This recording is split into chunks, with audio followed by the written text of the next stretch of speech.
1 Kings 15, New Living Translation.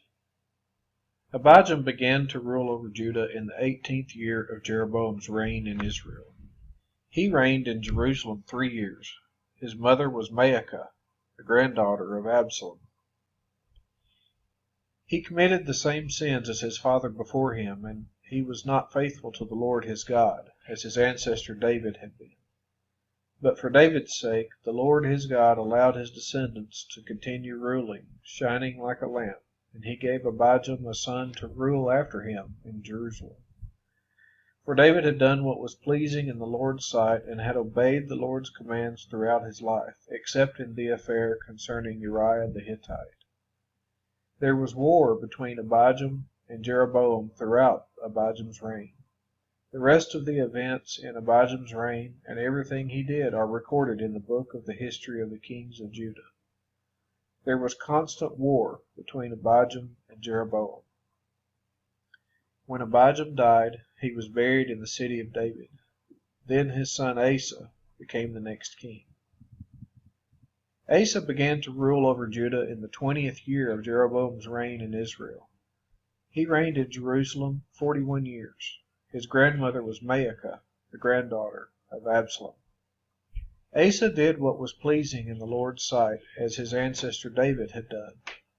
He banished the male and female shrine prostitutes from the land and got rid of all the idols his ancestors had made.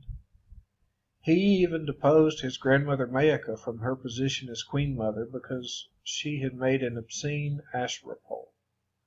He cut down her obscene pole and burned it in the Kidron Valley. Although the pagan shrines were not removed, Asa's heart remained completely faithful to the Lord throughout his life. He brought into the temple of the Lord the silver and gold and the various items that he and his father had dedicated. There was constant war between King Asa of Judah and King Baasha of Israel.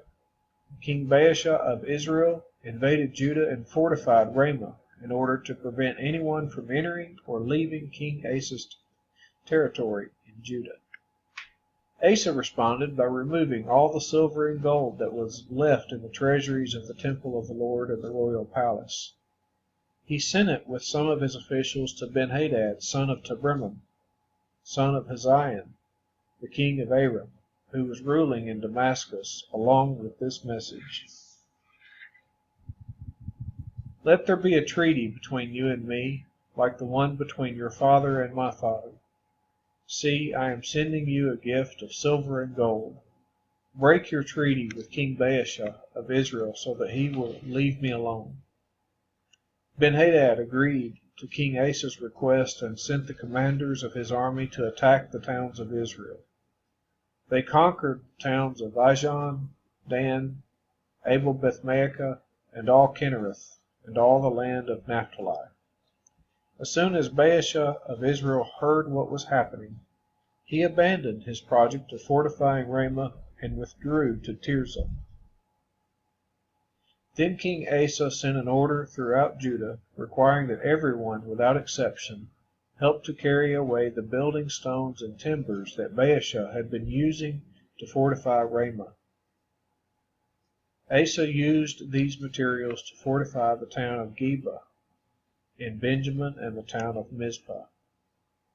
The rest of the events in Asa's reign, the extent of his power, everything he did, and the names of the cities he built are recorded in the book of the history of the kings of Judah. In his old age, his feet became diseased. When Asa died, he was buried with his ancestors in the city of David. Then Jehoshaphat, Asa's son, became the next king.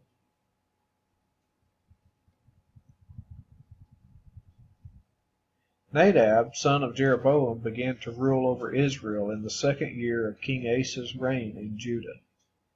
He reigned in Israel 2 years, but he did what was evil in the Lord's sight and followed the example of his father, continuing the sins that Jeroboam had led Israel to commit. Then Baasha, son of Ahijah, from the tribe of Issachar, plotted against Nadab and assassinated him, while he and the Israelite army were laying siege to the Philistine town of Gibbethon. Baasha killed Nadab in the 3rd year of King Asa's reign in Judah, and he became the next king of Israel.